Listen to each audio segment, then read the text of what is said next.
You're a thief, Rosa. Get out before I call the sheriff.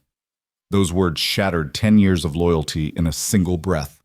Falsely accused, penniless, and cast into the merciless desert, Rosa Calderon had nothing left, until a wagon carrying a widowed rancher and 5 motherless daughters appeared like an answer to her whispered prayer.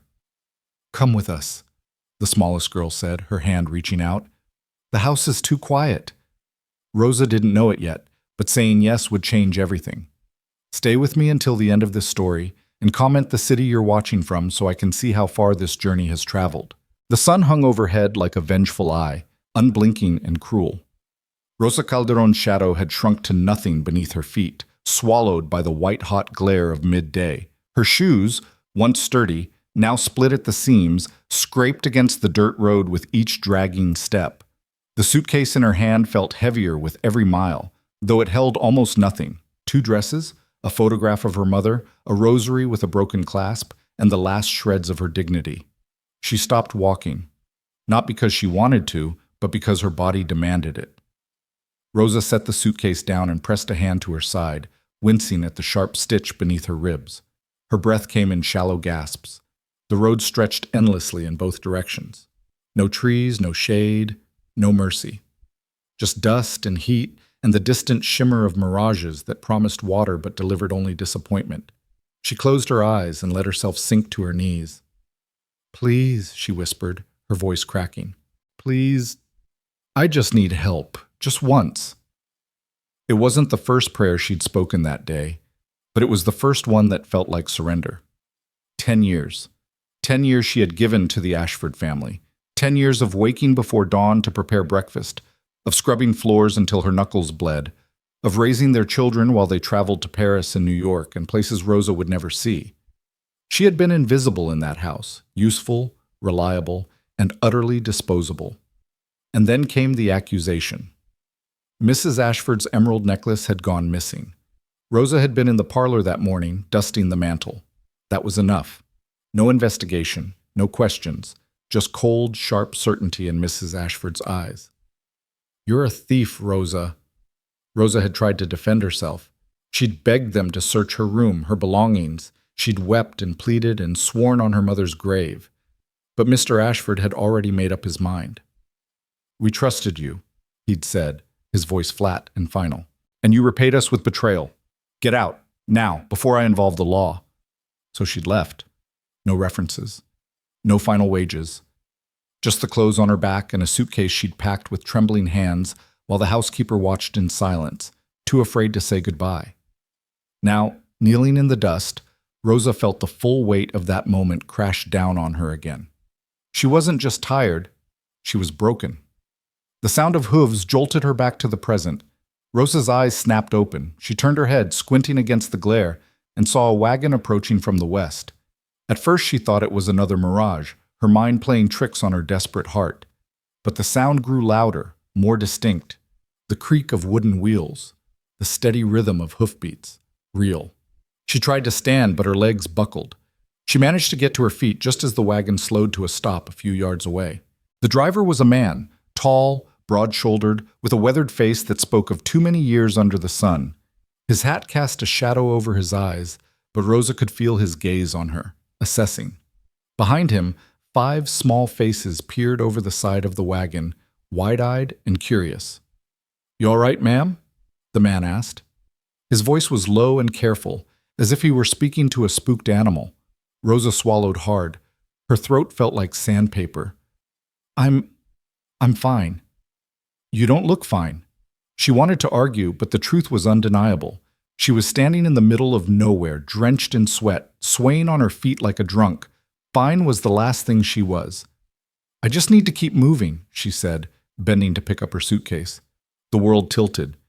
She caught herself on her knees again, cursing under her breath. "Papa, she's going to fall," one of the girls whispered urgently. The man climbed down from the wagon with surprising ease for someone his size. He approached slowly, hands visible, non-threatening. "When's the last time you ate something?" Rosa hesitated. "Yesterday morning? The day before?" Time had blurred into a haze of heat and hunger. "I'm fine," she said again, though her voice wavered. "Ma'am, with all respect, you're not. He crouched down so they were eye level. Up close, she could see the lines around his eyes, the silver threading through his dark hair. He looked tired, sad even, but his expression was kind. Where are you headed? Anywhere. The word slipped out before she could stop it. He nodded slowly, as if that answer made perfect sense. Town's about 12 miles east. You won't make it in this heat, not without water. Rosa's chest tightened. She knew he was right, but admitting it felt like admitting defeat. Here. He pulled a canteen from his belt and held it out. She stared at it, pride and desperation waging war inside her.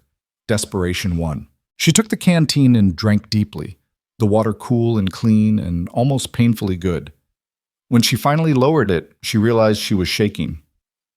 Thank you, she managed. Don't mention it. He stood and glanced back at the wagon, where the 5 girls were still watching intently. We're headed back to our ranch. It's not far. You're welcome to ride with us. Get some food in you. Rest a bit before you keep moving. Rosa looked up at him, searching his face for some hidden motive, some trap, but all she saw was weariness and something else, something that looked almost like recognition, as if he understood what it meant to be stranded. I don't want to be a burden, she said quietly. You're not. Papa? One of the younger girls leaned over the side of the wagon, her blonde curls bouncing. Can she sit with me? The man's expression softened. If she wants to, Lily. Rosa's eyes stung. She blamed the sun. All right, she whispered, just for a little while. The man offered his hand. After a moment, Rosa took it. His grip was firm but gentle as he helped her to her feet. He picked up her suitcase as if it weighed nothing and carried it to the back of the wagon. The girls shifted to make room as Rosa climbed in, their eyes wide and curious. There were 5 of them, ranging from maybe 5 years old to mid-teens. They all had the same dark hair and serious eyes, though the youngest, Lily, was smiling. Sit here, Lily said, patting the space beside her. Rosa lowered herself onto the worn wooden bench, her body trembling with exhaustion and relief. The man climbed back into the driver's seat and flicked the reins. The wagon lurched forward, and Rosa closed her eyes, letting the gentle rocking motion soothe her frayed nerves. What's your name? Lily asked after a few minutes. Rosa. That's pretty. I'm Lily. That's Iris, Violet, Daisy, and Elena. She pointed to each of her sisters in turn. The oldest, Elena, sat in the corner with her arms crossed, watching Rosa with a guarded expression. It's nice to meet you, Rosa said, though she wasn't sure Elena felt the same. Where are you going? Lily continued, undeterred by her sister's silence. I don't know yet. Why not? Lily, that's enough, the man said from the front without turning around. Lily pouted, but fell silent. The ranch appeared after about 20 minutes, a sprawling, sun-bleached collection of buildings surrounded by scrubland and low hills. The house itself was large, but clearly neglected, with peeling paint and sagging shutters. A barn stood off to one side, its roof patched with mismatched boards. Chickens wandered freely in the yard, pecking at the dirt. The man pulled the wagon to a stop near the front porch and climbed down.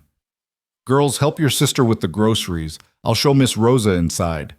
The girls scattered immediately, some heading toward the house, others toward the barn. Only Elena lingered, her gaze still fixed on Rosa.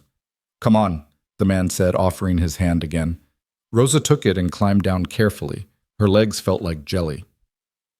I'm Calder, by the way, he said as he led her toward the house. Calder Reyes. Rosa Calderon.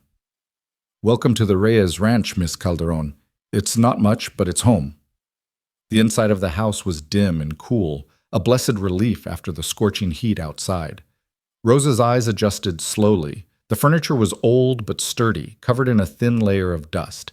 Dishes were piled in the sink. A basket of unfolded laundry sat abandoned on the couch. I know it's a mess, Calder said, sounding almost apologetic. We've been managing. It's fine, Rosa said quickly. He gestured toward the kitchen table. Sit. I'll get you something to eat. Rosa sank into a chair, her body sagging with relief. She watched as Calder moved around the kitchen with surprising efficiency, pulling out bread, cheese, and leftover chicken. He set a plate in front of her along with a glass of cold water. Eat, he said simply. Rosa didn't need to be told twice. She ate slowly at first, then faster as her hunger roared to life. The food was simple but good, and she finished every bite. Calder sat across from her, watching quietly. "When's the last time you had a real meal?" "A few days," Rosa admitted. He nodded, his jaw tightening. "What happened?" The question was gentle, but it still hit like a punch. Rosa set down her fork, her hands trembling. "I was accused of something I didn't do. My employers, they didn't believe me. They let me go." "Let you go or threw you out?" Rosa's throat tightened. "Threw me out?" Calder's expression darkened. "That's a hell of a thing to do to someone." "They didn't care," her voice cracked. 10 years I worked for them. 10 years, and it didn't matter." For a long moment, neither of them spoke. Then Calder leaned forward, his elbows on the table. "I don't know what you did or didn't do, Miss Calderon, but I know what it's like to be kicked when you're already down. And I know what it's like to need help and not have anywhere to turn." Rosa looked up, meeting his eyes. "So here's what I'm thinking," he continued.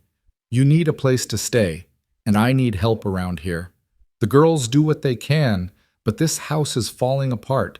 The garden's overrun. I'm drowning in laundry and dishes and 100 other things I don't have time for." "You're offering me a job?" Rosa's voice was barely a whisper. "I'm offering you honest work and a roof over your head. Meals, a bed. Fair wages when I can afford them." He paused. "It's not charity. You'd be earning your keep." Rosa stared at him, her mind reeling. "Why?" "Because you need it, and because we need you." He glanced toward the doorway, where Lily was peeking in, half hidden behind the frame. "This house hasn't felt like a home in a long time. Maybe you can help change that." Rosa's eyes burned with tears she refused to let fall. "I don't know if I can." "You don't have to decide right now," Calder said. "Stay the night. Rest. See how you feel in the morning." Before Rosa could respond, Lily stepped fully into the room. She walked over to Rosa's chair and gently took her hand. "Please stay," Lily said softly. "The house is too quiet." Rosa looked down at the small hand in hers, so trusting, so hopeful, and felt something crack open inside her chest. "Okay," she whispered. "I'll stay, just for tonight." But even as she said it, she wondered if one night would be enough. Calder showed Rosa to a small room at the back of the house. It was plain but clean, with a narrow bed, a wooden dresser, and a window that looked out over the hills. The evening light slanted through the glass, painting everything gold. "It's not much," Calder said, setting her suitcase on the bed. "It's perfect," Rosa said, and she meant it. He nodded and started to leave, then paused in the doorway. "Miss Calderon?" "Yes?" "Thank you. For staying." Before she could respond, he was gone. Rosa sat on the edge of the bed and let out a long, shaky breath. For the first time in days, she felt safe. For the first time in years, she felt seen. Outside, she could hear the girls laughing as they chased the chickens. The sound drifted through the open window, warm and alive. Rosa closed her eyes and whispered another prayer, this time one of gratitude. Maybe, just maybe, she thought, this was where she was supposed to be all along. Rosa woke to the sound of a rooster crowing and sunlight streaming through the thin curtains. For a moment, she forgot where she was. Then memory flooded back. The desert road, the wagon, Calder's quiet offer, Lily's small hand in hers. She sat up slowly, her body aching from yesterday's ordeal, and looked around the simple room that had been given to her. It was the first time in 10 years she'd slept in a room alone. At the Ashford house, she'd shared a cramped attic space with 2 other servants, their breathing and snoring a constant backdrop to her restless nights. Here, the silence had been almost unsettling at first, but somewhere in the dark hours, exhaustion had won, and she'd slept more deeply than she had in months. Rosa dressed quickly in one of her 2 dresses, the better one, though it was worn at the elbows and faded from too many washings. She braided her hair, pinned it up, and stepped out into the hallway. The house was already awake. She could hear movement in the kitchen, the clatter of dishes, voices murmuring. Rosa followed the sounds and found Calder standing at the stove, flipping eggs in a cast-iron skillet while Lily set the table with mismatched plates. The other girls were scattered around the room in various states of morning readiness. Iris braiding Violet's hair, Daisy reading a book in the corner, Elena leaning against the doorframe with her arms crossed, watching everything with that same guarded expression from yesterday. "Good morning," Rosa said quietly. Calder turned, spatula in hand. "Morning. You sleep all right?" "Better than I have in a long time." "Good." He gestured toward the table. "Sit. Breakfast is almost ready." "I can help," Rosa said automatically. "You're a guest," Calder replied. "Today, at least." But Rosa was already moving toward the counter, taking in the chaos of the kitchen with practiced eyes. Dishes from last night's dinner were still piled in the sink. The floor needed sweeping. The tablecloth was stained with what looked like spilled jam. She saw all of it in an instant, not with judgment, but with the quiet assessment of someone who'd spent her whole life making order from disorder. "Please," she said, meeting Calder's eyes, "let me help. I need to earn my keep." He studied her for a moment, then nodded. "All right, there's coffee in the pot if you want some first." Rosa poured herself a cup and took a grateful sip. It was strong and bitter, the way working people made it. Then she rolled up her sleeves and got to work. She moved through the kitchen with quiet efficiency, washing dishes, wiping down counters, sweeping the floor while Calder finished cooking. The girls watched her with curious eyes, whispering to each other when they thought she couldn't hear. Only Elena remained aloof, her expression unreadable. When breakfast was ready, they all sat down together, Calder at the head of the table, the girls crowded around, and Rosa at the far end, still not quite sure where she fit. The food was simple: eggs, toast, bacon that was slightly burned, but it was hot and filling, and Rosa was grateful. "Papa makes breakfast every morning," Lily announced proudly. "He's getting better at it." "It's good," Rosa said sincerely. Calder snorted. "It's edible. There's a difference." "Mama used to make pancakes," Violet said quietly. She was about 8, Rosa guessed, with serious dark eyes. "With blueberries." The table went silent. Rosa saw the way Calder's jaw tightened, the way Iris reached over to squeeze Violet's hand. Even Lily's bright smile dimmed. "I'm sure they were wonderful," Rosa said gently. "They were," Elena said from across the table. Her voice was flat, but her eyes were sharp when they met Rosa's. Everything she made was wonderful. Everything she did was wonderful. The challenge in those words was unmistakable. Rosa held the girl's gaze and nodded slowly. "Then you were very lucky to have her." Elena's expression flickered with something, surprise maybe, or confusion, but she looked away without responding. After breakfast, Calder pushed back from the table. "Girls, chores. You know the routine." He looked at Rosa. "Can I talk to you outside for a minute?"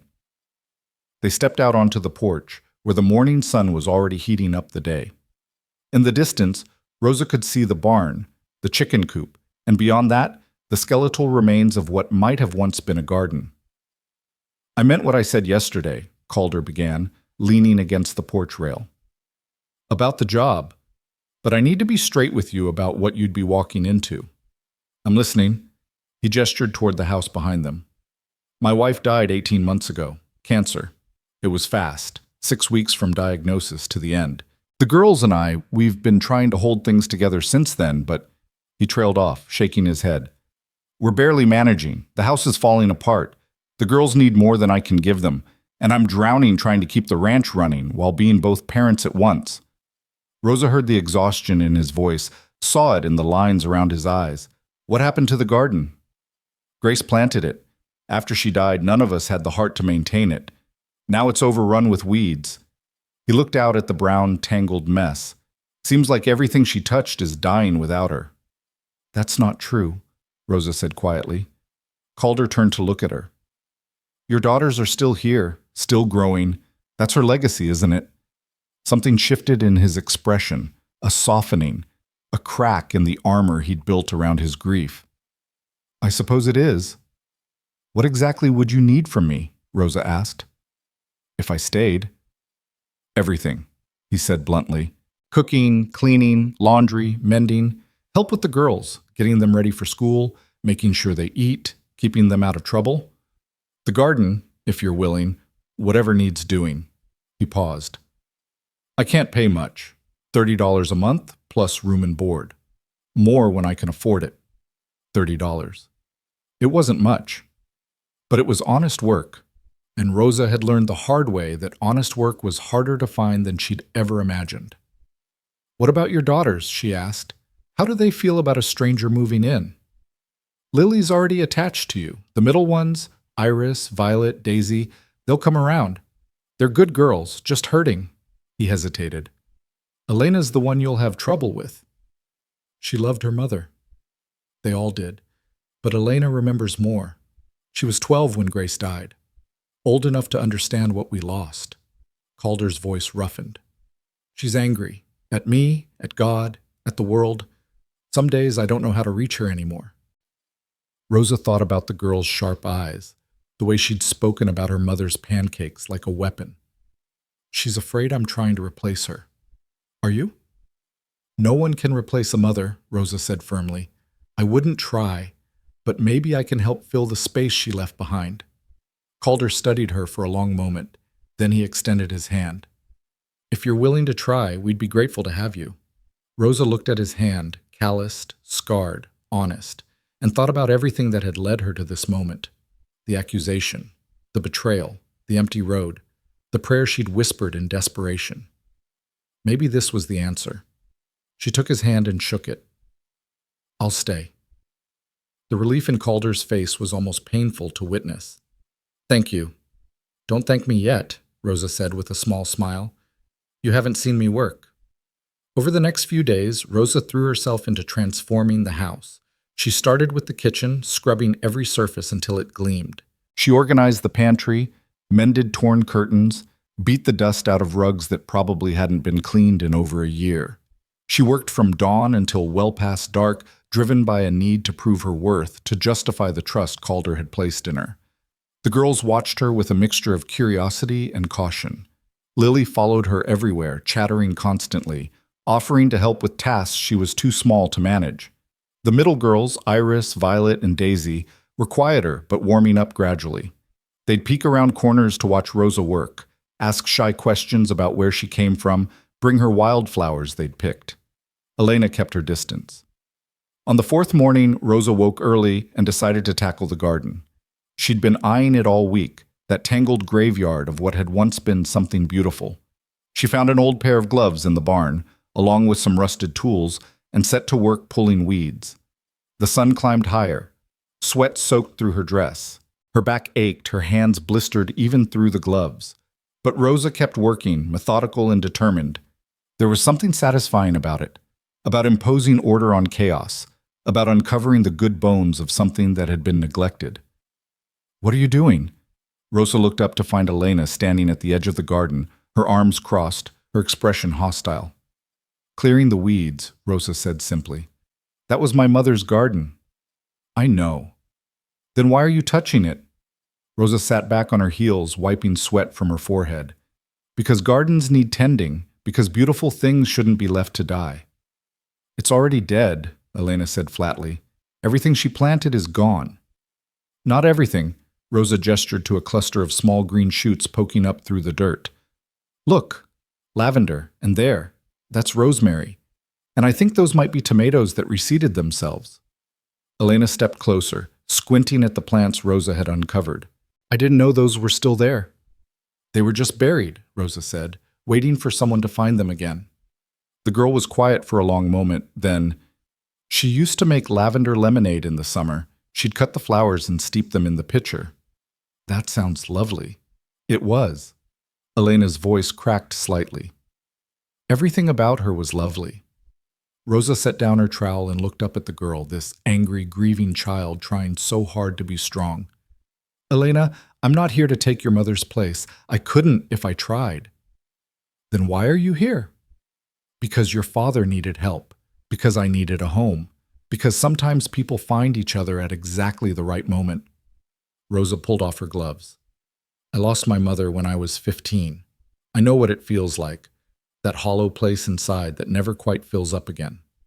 Elena's eyes widened slightly. "What happened to her?" "Fever. She was gone in 3 days." Rosa's throat tightened at the memory. "For years I was angry. Angry at God for taking her. Angry at myself for not being able to save her. Angry at the world for just continuing on like nothing had happened." "I'm angry too," Elena whispered. I know, and that's all right. Your anger is just love with nowhere to go. Rosa stood, brushing dirt from her skirt. But your mother wouldn't want this garden to die. She wouldn't want your home to fall apart, and she wouldn't want you carrying so much weight on your shoulders. How do you know what she'd want? Elena challenged, but there was less fire in it now. Because I was a mother once too, Rosa said quietly. Elena stared at her. You have children? I had a daughter. She was 6 when she died. Same fever that took my mother. Rosa's voice was steady, but the old pain thrummed beneath it. That was a long time ago. But I never stopped being her mother. Just like your mother never stopped being yours. For the first time, Elena's defensive mask cracked, her eyes filled with tears. I don't want to forget her. You won't, Rosa promised. And I won't let you. If you want to talk about her, I'll listen. If you want to tell me about her lavender lemonade or her blueberry pancakes or anything else, I want to hear it. Because she was important. She mattered. And so do you. Elena's lip trembled. Then slowly, she knelt down in the dirt beside Rosa. Can I help? Rosa handed her the extra pair of gloves.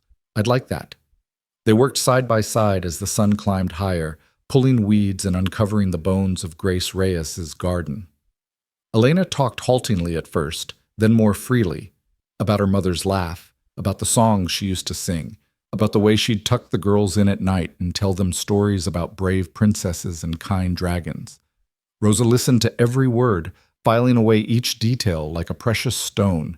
This was how she could help, not by replacing what they'd lost, but by honoring it, by keeping Grace alive in the stories her daughters told.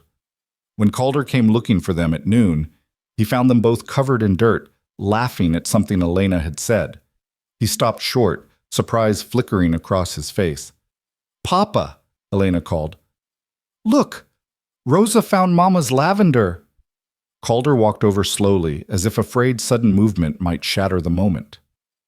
He looked down at the cleared sections of garden, at his daughter's dirty, happy face, at Rosa kneeling in the dirt with soil under her fingernails. You've been busy, he said, his voice rough. It's good soil, Rosa replied. Everything just needed a little attention. His eyes met hers, and Rosa saw understanding pass between them. They weren't just talking about the garden anymore. Come inside and eat, he said finally. Both of you, lunch is ready. Did you cook? Elena asked suspiciously. Don't push your luck, it's sandwiches. Elena laughed, actually laughed, and Rosa felt something warm bloom in her chest. Progress. Small, fragile, but real. Over the following weeks, a rhythm established itself. Rosa woke before dawn to start breakfast. She packed lunches for the girls, sent them off to school with clean faces and combed hair. She tackled the endless laundry, scrubbed floors, mended clothes worn thin at the knees and elbows. In the afternoons, she worked in the garden, slowly bringing it back to life. The girls began to lean on her in small ways. Violet brought her homework questions. Daisy asked her to braid her hair in the style the other girls at school wore. Iris shyly requested that Rosa teach her to make biscuits the way her grandmother used to. Even Elena, though still guarded, had stopped treating Rosa like an intruder. And Lily, sweet sunshine Lily, appointed herself as Rosa's shadow and assistant in everything. Rosa, do you know how to make cookies? Rosa, can you tell me a story? Rosa, Papa smiles more when you're here. That last comment, offered casually one evening while they washed dishes together, made Rosa's hand still in the soapy water. Does he? She asked carefully. Uh-huh. He's still sad sometimes, but not as sad as before. Lily handed her another plate to rinse. I think he likes you. Rosa's cheeks warmed. I think your papa is just relieved to have help around the house. Maybe, Lily said, but she grinned like she knew a secret. The truth was, Rosa had noticed changes in Calder too. He seemed less exhausted, less hollowed out by grief and responsibility. He'd started joining them for dinner instead of eating alone in his study. He asked about her day, about what the girls had done. Actually listened to the answers. Sometimes, when he thought she wasn't looking, she'd catch him watching her with an expression she couldn't quite decipher. One evening, after the girls had gone to bed, Rosa sat on the front porch with a basket of mending. The night was cool and clear, stars scattered across the sky like spilled salt. She was so absorbed in patching one of Violet's dresses that she didn't hear Calder approach until he spoke. "You're always working." Rosa looked up to find him leaning against the porch rail, silhouetted against the darkness. "There's always work to do. You could rest sometimes." "So could you," she countered gently. He huffed a quiet laugh. "Fair point." He was silent for a moment, then added, "Elena told me what you said about your daughter." Rosa's hand stilled on the fabric. "I don't talk about her often." "I'm glad you told Elena. It helped her." Knowing she wasn't alone in her grief, he moved to sit on the steps near Rosa's chair. "What was her name, if you don't mind me asking?" "Lucia." The name felt strange on her tongue after so many years. "She loved to sing. Terrible voice, but she didn't care. She'd make up songs about everything, the chickens, the weather, the bread rising in the oven. She sounds wonderful." "She was." Rosa smiled despite the ache. "She would have liked your girls." "They like you," Calder said. "All of them, even Elena. That's not easy to earn. They're good girls. They just needed someone to see them. They needed someone to care." He turned to look at her fully. "Grace would have liked you too, I think." Rosa's breath caught. "You don't have to." "I'm not just saying it." His voice was quiet but firm. "Grace was practical. She would have appreciated how you just rolled up your sleeves and got to work, how you didn't try to force anything with the girls, how you respected her memory instead of trying to erase it." He paused. "This house feels like a home again. That's because of you." "I'm just doing my job." "It's more than that. You know it is." The weight of his words hung between them. Rosa didn't know what to say, how to respond to this man who'd shown her kindness when she had nothing, who trusted her with his children, who was looking at her now like she was something precious. "Calder," she began, but he stood abruptly. "I should let you finish your mending. Just wanted you to know you're appreciated here. That's all." He moved toward the door, then stopped. "Good night, Rosa." "Good night." He disappeared inside, and Rosa sat in the darkness, her heart beating faster than it should. She pressed a hand to her chest, feeling foolish and flustered and something else she didn't want to name. This was a job, a place to stay, nothing more.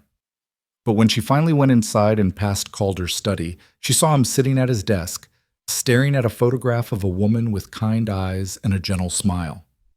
Grace, his wife, the mother of his children. Rosa went to her room and closed the door, reminding herself firmly that there was no space for her in that picture. She was the housekeeper, the help, someone passing through who'd made herself useful. But in the quiet of the night, she couldn't help remembering the warmth in Calder's voice, the way he'd said her name, the look in his eyes that suggested maybe, just maybe, he saw her as more than just someone who did the laundry. She fell asleep telling herself she was imagining things. The next morning, Rosa was hanging laundry when a rider approached the house.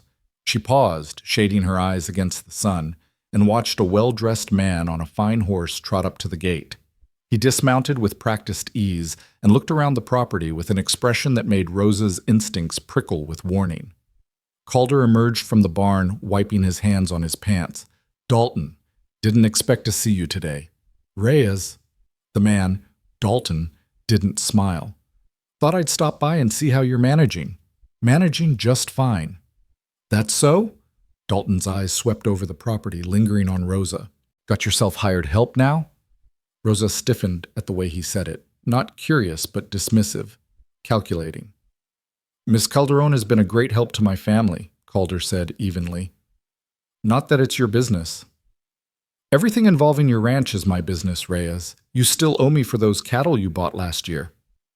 "I'm making payments. You'll get your money." "Will I?" Dalton stepped closer. "Because from where I stand, you're barely keeping your head above water. Maybe it's time to consider my offer." "We've been over this. The ranch isn't for sale." "Everything's for sale at the right price." Dalton's smile was cold. "You're one bad season away from losing this place anyway. Might as well get something for it while you can." Rosa saw the way Calder's jaw clenched, the tension in his shoulders. She set down her laundry basket and moved closer, not quite sure what she intended to do, but unwilling to just stand aside. "The man said no," she said clearly. Dalton turned to look at her, his expression shifting from calculation to disdain. The hired help speaks. The hired help has ears, Rosa replied coolly, and she heard Mr. Reyes tell you to leave. That's not exactly what I said, Calder muttered, but there was something almost like amusement in his voice. Well, it's what you meant. Rosa crossed her arms. This family isn't interested in your offer, Mr. Dalton. Good day. Dalton's face reddened. You've got some nerve. She's right, Calder interrupted, stepping between them. The ranch isn't for sale. Not now, not ever. And I'll thank you to show respect to the people on my property. For a tense moment, Dalton stared at him. Then he laughed, sharp and humorless. You always were too proud for your own good, Reyes. Mark my words, you'll regret not taking my offer. He swung back onto his horse. And you, he pointed at Rosa, better hope you're around when this place comes crashing down. Though from the look of you, you're used to picking through ruins. He rode off before either of them could respond, leaving dust and tension in his wake. Calder let out a long breath. You shouldn't have done that. Done what? Antagonized him. Dalton's not a man you want as an enemy. He was already your enemy, Rosa said. I just made him aware I noticed. Calder turned to look at her, and Rosa saw something shift in his expression. Surprise giving way to respect, respect giving way to something warmer. Thank you. For what? For standing up for us. You didn't have to do that. Yes, Rosa said simply, I did. Because somewhere in the past few weeks, without quite meaning to, she'd started thinking of this place as more than just a job. These people as more than just employers. She'd started thinking of them as something that felt dangerously close to family, and Rosa had learned long ago that family was worth fighting for, even when you were afraid of losing it, especially then. The sky had been threatening all afternoon. Dark clouds gathered on the western horizon, heavy and bruised, rolling toward the valley like a slow avalanche. Rosa watched them from the kitchen window as she kneaded dough for tomorrow's bread, her hands working the rhythm she'd learned as a girl. The air felt thick, charged with electricity that made the hair on her arms stand up. Storm's coming, Calder said from behind her. Rosa turned to find him standing in the doorway, hat in hand, his expression troubled. How bad? Bad enough. Weather like this, it could blow over, or it could tear the valley apart. He moved to the window beside her, studying the approaching clouds. I need to secure the barn, check the fences, get the horses inside. If it hits hard... He didn't finish the sentence. He didn't need to. What can I do? Rosa asked. Keep the girls inside. Make sure the shutters are latched. Fill whatever containers we have with water, in case the well gets contaminated. He met her eyes. And don't go outside once it starts, no matter what you hear. Calder, promise me. His voice was urgent.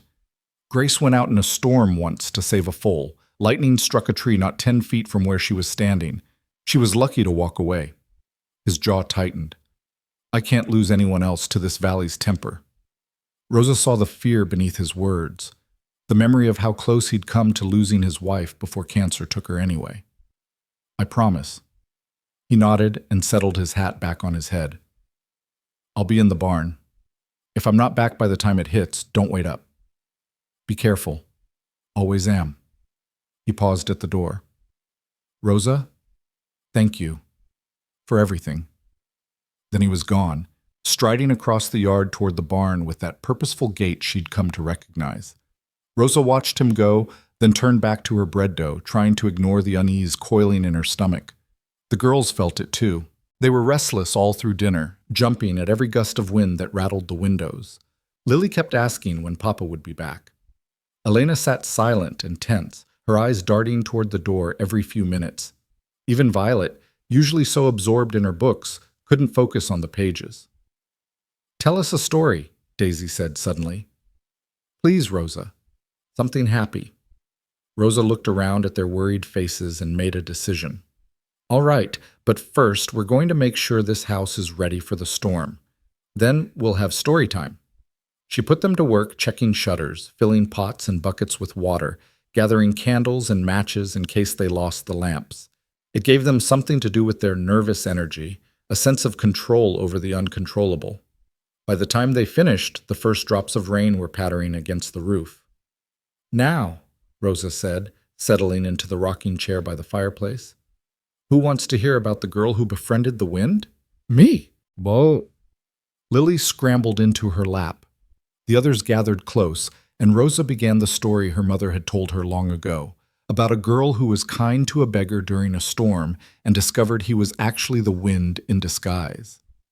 The wind rewarded her kindness by protecting her village from disasters and bringing rain to their crops when they needed it most. She was just reaching the part where the girl learned to call the wind by his true name when the storm truly arrived. It didn't come gradually.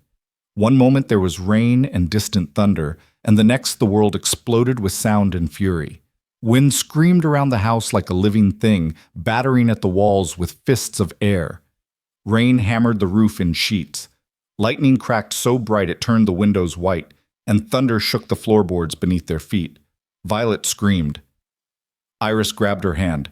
Lily buried her face in Rosa's shoulder. "It's all right," Rosa said, though her own heart was racing. She raised her voice to be heard over the storm. "The house is strong. We're safe here." "Where's Papa?" Elena demanded, her face pale in the lamplight. "In the barn. He'll stay there until it's safe to come back." "What if he's hurt? What if something happens?" "Your father knows this land. He knows how to handle storms." Rosa tried to sound more confident than she felt. "He'll be fine." But as the storm intensified, she began to wonder if she'd just told the first lie these children had heard from her lips. The wind grew worse. Something crashed in the yard, wood splintering, metal clanging. Through the window, Rosa caught glimpses of the world outside between lightning flashes. Trees bent nearly horizontal, debris flying past, the barn barely visible through the deluge. Then came a sound that made her blood run cold. A horse's scream, high and terrified, cutting through even the roar of the storm. Elena was on her feet instantly. "That's Sterling! Papa's horse!" "Sit down," Rosa commanded. "But Sterling, your father will handle it." "What if he can't? What if the barn's flooding, or the roof's coming off, or—" Another scream from the horse, more desperate this time. Elena ran for the door. Rosa was faster. She caught the girl around the waist and pulled her back. "No. Let me go. I have to help." "You'll get yourself killed." Rosa held her tight even as Elena struggled. "Listen to me. Your father made me promise to keep you all safe. That's what I'm doing." "Sterling's scared. Someone has to—" "I'll go." The words left Rosa's mouth before she fully realized she'd made the decision. Elena stopped struggling and stared at her. The other girls stared too. "Rosa, you promised Papa," Iris said quietly. "I know." Rosa released Elena and moved toward the door, grabbing Calder's rain slicker from the hook. It would be too big, but it was better than nothing. "Elena, you're in charge. Keep your sisters inside no matter what you hear. Understand?" "You can't go out there," Elena whispered. "You could die." Rosa cupped the girl's face in her hands. "And I could live. Sometimes you have to trust that doing the right thing will work out." She kissed Elena's forehead quickly. "Lock the door behind me." Then, before she could reconsider, before fear could paralyze her, Rosa stepped out into the storm. The wind hit her like a physical blow, nearly knocking her off her feet. Rain lashed her face, cold and sharp as needles. She could barely see 3 feet in front of her. The world had dissolved into water and darkness and howling wind. Rosa pulled the slicker tight and staggered forward, using the porch rail to guide herself. Her foot hit the first step and she nearly fell, caught herself, kept moving. The yard was a chaos of mud and debris. Something flew past her head, a shutter torn loose, spinning away into the darkness. Lightning flashed, and for one brilliant second she could see everything, the barn with its door hanging open, banging in the wind. The chicken coop collapsed on one side, and in the paddock beside the barn, a horse rearing and plunging, tangled in broken fence wire. Sterling. Rosa ran. Her shoes squelched in the mud, her dress caught on something and tore, but she kept going. The barn seemed impossibly far away, like running in a nightmare where the destination retreats with every step. Rain filled her mouth and nose. Thunder cracked directly overhead, so loud it felt like the sky splitting open. She reached the paddock fence and saw the problem immediately. Sterling had panicked and crashed through the weak section of fence they hadn't gotten around to repairing. Now wire was wrapped around his legs, cutting into his flesh as he thrashed. Blood mixed with rain on his coat. "Easy, boy," Rosa called, though she could barely hear her own voice. "Easy now." The horse's eyes were white-rimmed with terror. He reared again, and Rosa saw the barn door swing wider, revealing Calder inside, struggling with two other panicked horses. He hadn't heard Sterling, or he had, but couldn't leave the others. Rosa looked at the tangled wire, at the terrified animal, at her own soft hands that had never dealt with anything more dangerous than a stubborn stove. She thought about her promise to Calder, about the girls watching from the house, about how easy it would be to run back to safety. Then she climbed the fence. The ground inside the paddock was treacherous, churned to soup by the horse's hooves. Rosa approached slowly, hands out, making herself as small and non-threatening as possible. "Sterling, good boy, I'm here to help." The horse rolled his eyes at her but stopped thrashing for a moment. Rosa took advantage of the stillness to move closer. The wire was wound tight around his front legs, cutting deeper with every movement. She needed to get it off before he injured himself permanently. She knelt in the mud, reaching for the wire with trembling hands. The metal was slick with rain and blood. Her fingers slipped, couldn't find purchase. Sterling shifted nervously, and she felt the wire bite into her palm as it tightened. No, stay still, please stay still." A hand closed over hers. Rosa looked up to find Calder beside her, soaked to the skin, his face grim and furious. "What the hell are you doing out here?" "Helping! I told you to stay inside." "And I told Elena the same thing, but sometimes we don't listen." Rosa pulled her hand free and grabbed the wire again. "Are you going to help me or argue with me?" For a heartbeat, Calder just stared at her. Then, "Help. Always help." He pulled a tool from his belt, wire cutters. "Hold his leg steady." Rosa gripped Sterling's foreleg while Calder worked. The horse danced nervously, but between the two of them they managed to keep him relatively still. The first strand of wire snapped, then the second. Lightning flashed again, turning the world white, and in that frozen moment Rosa saw everything with terrible clarity. Calder's hands sure and quick, the blood on the horse's legs, the barn door slamming in the wind, the tree behind them bending so far she was sure it would snap. The third wire came free. Sterling pulled away immediately, limping but mobile, and trotted toward the barn as fast as his injured legs would carry him. "Go," Calder said, pointing toward the house. "Now, before—" The tree cracked like a gunshot. Rosa looked up in time to see the old oak at the edge of the paddock, the one she'd noticed was diseased but hadn't mentioned because there were so many other priorities, begin to fall. Not toward them, thank God, but toward the barn, toward the opening where Sterling had just disappeared inside. "No!" Calder was running before the word finished leaving his mouth. Rosa ran too, though every instinct screamed at her to go the other way. They reached the barn entrance just as the tree crashed down, missing the doorway by inches but taking out a section of the wall. Wood exploded inward. The horses inside screamed and kicked at their stalls. Calder dove inside. Rosa followed and found chaos. The tree had punched a hole in the barn wall, letting rain pour through. The horses were panicking, two of them loose, one trying to kick through its stall door. Sterling huddled in the corner, favoring his injured legs. And in the hayloft above, Rosa could see flames starting to lick up through the hole where lightning had apparently struck earlier. "Fire!" she shouted, pointing. Calder swore. "Get the horses out, all of them. I'll handle the fire." "That's insane." "Rosa, if this barn goes, we lose everything. Our food stores, equipment, everything we need to survive." His face was set with desperate determination. "Please, get them out." There was no time to argue. Rosa grabbed the nearest horse's halter, one of the big draft horses, already half wild with fear. She'd handled horses before, but never like this. Never in the middle of a storm with fire crackling overhead and the world trying to tear itself apart. "Come on, girl," she said, keeping her voice as calm as she could manage. "That's it. We're going outside where there's no fire. It's all right." The horse resisted, then reluctantly let Rosa lead her toward the gaping hole in the wall. They squeezed through, out into the rain, and Rosa directed her toward the far paddock, away from the damaged fence. One down. She went back for the second loose horse. This one was smaller but more panicked, rearing and plunging. Rosa had to dart around flying hooves, talking constantly, until finally she got close enough to grab the dangling lead rope. She pulled the horse toward the opening, dodging debris, and pushed her outside. 2 down. 3 to go. Inside the barn, Calder was in the loft, beating at flames with a blanket. The fire wasn't spreading fast, the rain coming through the hole was helping, but smoke was filling the upper level. Rosa could hear him coughing. The third horse was Sterling. Rosa approached him carefully, mindful of his injuries and his fear. "It's all right, boy. I know you're hurt, but we need to move." Sterling nickered softly, and Rosa realized with a start that he recognized her. She'd been feeding him apples from the kitchen, sneaking him treats when Calder wasn't looking. Now that small kindness paid off. Sterling let her take his halter and limped beside her toward the opening.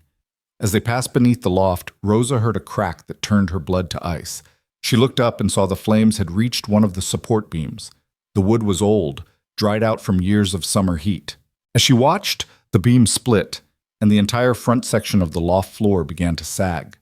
Calder was on that section, still beating at flames, focused and unaware. "Calder!" Rosa screamed. "Get down! Now!" He looked up, saw the sagging floor, and tried to move. But the blanket had caught on something, and those precious seconds of delay made all the difference. The loft floor collapsed. Calder fell with it, disappearing into a crash of burning wood and hay. Rosa heard herself screaming his name, but the sound was distant, like it was coming from someone else's mouth. Sterling pulled free from her grip and fled outside. Rosa ran toward the wreckage, her mind blank with terror. "Calder, where are you?" A groan came from beneath a pile of charred boards. Rosa started pulling them away, ignoring the heat, ignoring the splinters driving into her already cut palms. A beam shifted and revealed Calder's face, blood running from a cut on his forehead. "Get out!" he rasped. "Barn's not safe. Shut up and help me." Rosa grabbed his arm and pulled. He was heavier than he looked, and for a horrible moment she thought she wouldn't be able to move him. Then he shifted, using his legs to push while she pulled, and together they got him free of the debris. Rosa slung his arm over her shoulder and half dragged, half carried him toward the opening. Her back screamed in protest. Her legs shook with effort, but she kept moving, step by agonizing step, while behind them more of the loft collapsed, and fire spread across the fallen timber. They stumbled out into the rain and kept going, putting distance between themselves and the barn. When they were far enough away that Rosa's lungs stopped burning from smoke, she lowered Calder to the ground and knelt beside him in the mud. "You're bleeding," she said, touching his forehead. "I'm fine." He tried to sit up, winced, fell back. "The barn is still standing, mostly." Rosa looked back through the rain. The fire was dying, drowned by the storm that had started it. The hole in the wall was large, and there was damage, but the structure itself was intact. "We saved it." "We saved each other," Calder said. He reached up and touched her face, his hand gentle despite its cuts and burns. "You shouldn't have come out here." "Neither should you." "It's my ranch." "It's my home too," Rosa said, and realized as she said it that it was true. Somewhere in the past 2 months, this place had stopped being just a refuge and become something more, something worth fighting for, worth risking everything for. Calder's eyes widened slightly. Then he smiled, tired and bloody, and more beautiful than anything Rosa had ever seen. "Yeah, I suppose it is." They helped each other stand and made their way back toward the house, supporting each other, 2 battered survivors of the storm's fury. As they approached the porch, the door flew open and 5 girls spilled out, Lily in the lead. "Papa, Rosa." They were surrounded by arms and tears and voices all talking at once. Elena was crying openly, checking her father for injuries. Violet clung to Rosa's waist. Iris kept saying, you're alive," like a prayer. "We're fine," Calder assured them, though he swayed on his feet. "Everyone inside, now." They crowded into the house, and Rosa locked the door behind them, shutting out the storm that was finally beginning to weaken. The wind's howl had dropped to a roar, the rain from sheets to a steady pour. The worst had passed. Rosa looked around at the family gathered in the lamplit kitchen, muddy, bloody, terrified, and whole. and felt something shift in her chest. A wall she'd built around her heart after losing Lucia, after being betrayed by the Ashfords, after learning that trust was a luxury she couldn't afford. That wall cracked, and light poured through. These people needed her, and God help her, she needed them too. "All right," she said, taking charge because someone had to, and Calder looked ready to collapse. "Elena, get your father into a chair. Iris, I need clean water and bandages. Violet, find the whiskey. Your papa's going to need it for those burns. Daisy, check on your sisters and make sure no one's injured. Lily, you're my assistant. Come help me." They scattered to follow her instructions, and Rosa moved through the familiar motions of caring for people she loved. Because she did love them, she realized with a start. All of them. She loved Lily's boundless optimism and Daisy's quiet intelligence. She loved Violet's gentleness and Iris's helpful nature. She loved Elena's fierce protectiveness of her family. And Calder, she pushed that thought away and focused on cleaning the cut on his forehead. "This is going to sting," she warned. "Can't be worse than falling through a burning floor. Don't make jokes. You could have died." Her hands shook as she dabbed at the wound. "You could have died and left these girls without a father." "But I didn't, thanks to you." Calder caught her wrist gently. "Rosa, look at me." She met his eyes, and the intensity in them made her breath catch. "You saved my life tonight," he said quietly. "You risked everything, broke your promise, went against every instinct that told you to stay safe. Why?" Rosa opened her mouth, closed it, struggled to find words. "Because I couldn't lose you," she finally whispered. "Because this family needs you. Because I—" She stopped, terrified of what she'd been about to say. But Calder's expression softened with understanding. "Because you care." "Yes." It was barely a sound. "Good," he said simply. "Because I care too." The girls had gone quiet, watching this exchange with wide eyes. Rosa became aware of 5 sets of eyes fixed on them, 5 faces lit with something that looked like hope. She pulled away gently and stood. "Everyone needs to get dry and warm. Lily, can you help your sisters? I need to finish tending your father's injuries." The girls dispersed slowly, reluctantly, shooting knowing glances at each other.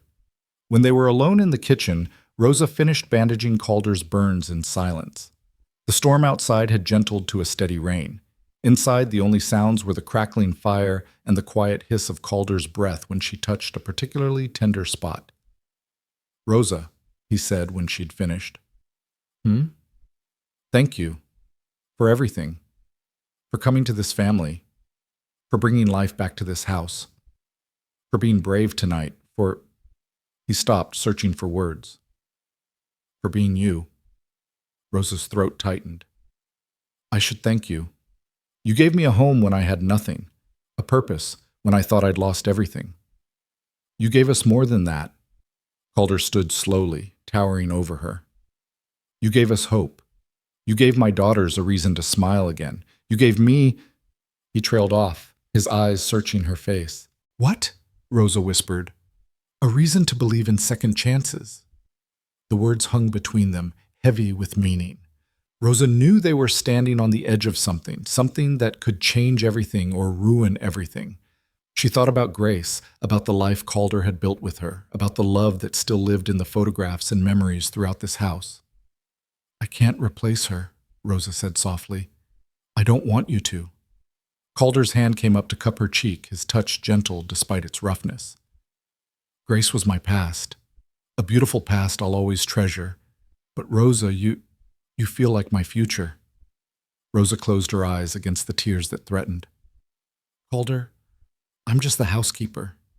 You're so much more than that, to me, to the girls, to this family." His thumb brushed her cheekbone. "And I think you know it." She did know it, had known it for weeks maybe, but had been too afraid to acknowledge it. Too afraid of wanting something this good, this whole, this precious. Too afraid of losing it the way she'd lost everything else. But tonight, she'd run into a storm to save a horse. She'd pulled a man from burning rubble. She'd fought for this family like it was her own. Maybe it was time to stop being afraid. Rosa opened her eyes and looked up at Calder. "I do know it," she said, "and it terrifies me." "Good." His smile was small but real, Because it terrifies me too. Then he bent down and pressed his forehead to hers, a gesture of intimacy that asked for nothing and offered everything. They stood like that for a long moment, breathing together, battered and exhausted and alive. From the hallway came a whispered, "Are they kissing?" "I can't see. Move your head. Everyone's in the way." "Shh. Papa will hear us." Calder pulled back with a quiet laugh. "I think we have an audience." Rosa smiled despite herself. "I think you're right. We should probably talk about this, about what it means." "We should," Rosa agreed, "but not tonight. Tonight, everyone needs to rest and recover. Tomorrow then?" "Tomorrow." But as Rosa headed toward her room and Calder gathered his daughters for the trek upstairs, they both knew something fundamental had shifted. The storm outside had broken something open inside, had washed away the last barriers between them. Tomorrow they would assess the damage to the barn and garden. Tomorrow they would repair fences and clean up debris.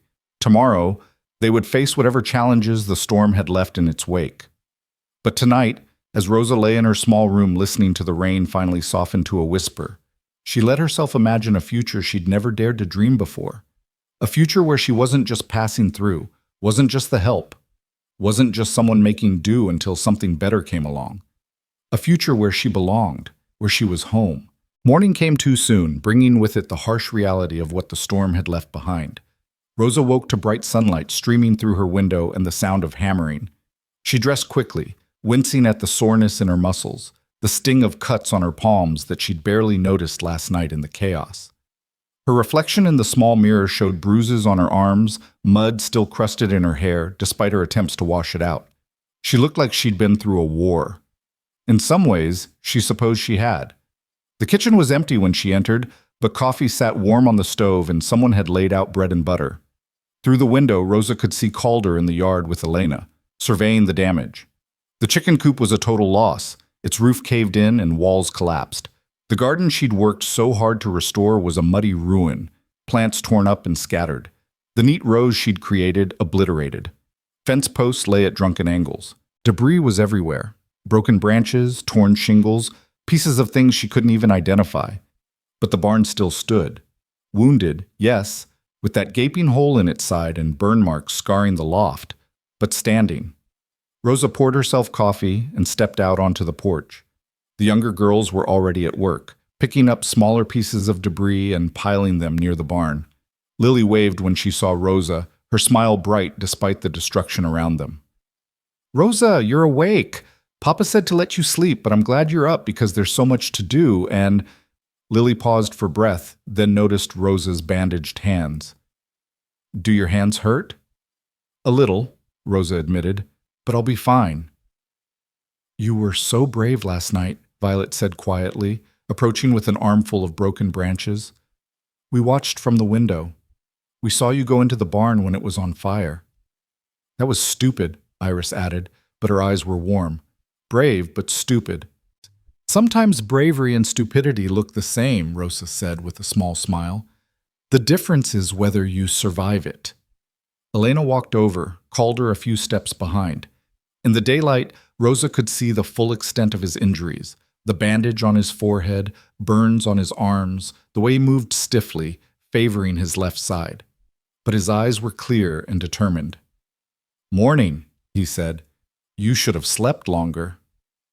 "So should you." "Couldn't. Too much to do." He gestured at the yard. "It's worse than I thought. The chicken coop's a complete loss. Half the fence needs replacing. The garden—" He trailed off, seeing Rosa's expression. "Can be replanted," she said firmly. "The roots are probably still alive underground. Gardens are tougher than they look." "Like their gardener," Elena said, and Rosa heard something new in the girl's voice. Respect, maybe even affection. "We're going to need help," Calder continued. "More hands than we have. I was thinking of riding into town, asking some of the neighbors." "Reyes!" They all turned to see a rider approaching fast, horse kicking up dust from the muddy road. As he got closer, Rosa recognized him, Bill Henderson, who owned the ranch 2 miles south. He pulled up near the porch, his face grave. "Heard about the storm," Henderson said, dismounting. "Came to see if you needed help." Looks like you do. Appreciate it, Bill, Calder said, some of the tension leaving his shoulders. Storm did a number on us. Did a number on everyone. Lost part of my roof, couple trees down. But we came through all right. Henderson's eyes swept over the damage, then landed on Rosa. Ma'am, you must be the one Bill's wife told me about. Said Reyes had hired help. Rosa Calderon, she said, stepping forward to shake his hand despite her bandaged palms. Henderson's grip was careful. Heard you've been good for this family. Glad to see it's true. He turned back to Calder. I brought my 2 boys. They're waiting at the road. Figured you could use the extra hands. More than you know. Over the next hour, more neighbors arrived. The Johnsons from the east with their teenage daughter, old Mr. Chen and his grandson, the widow Martinez with food enough to feed an army, even some people Rosa had never seen before, who'd simply heard that the Reyes ranch had been hit hard and came to help because that's what neighbors did. They organized quickly, sorting themselves into teams. Some worked on the fence, some on clearing debris, some on temporary repairs to the barn. The women gathered in the kitchen with Rosa, preparing food for the workers, tending minor injuries, keeping the younger children occupied and out of the way. You've got a good setup here, Mrs. Johnson said, kneading dough beside Rosa.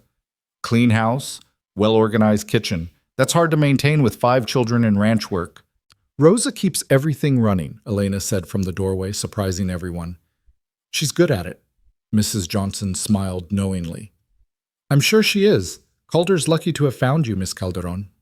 Rosa felt her cheeks warm. I'm the lucky one. This family gave me a home when I had nowhere else to go. Where were you before? The widow Martinez asked, not unkindly. The question Rosa had been dreading. She kept her eyes on the vegetables she was chopping. I worked for a family in town, the Ashfords. There was a misunderstanding, and they let me go. The Ashfords? Mrs. Johnson's tone sharpened. Margaret Ashford? Yes. That woman wouldn't know the truth if it bit her. Mrs. Johnson shook her head.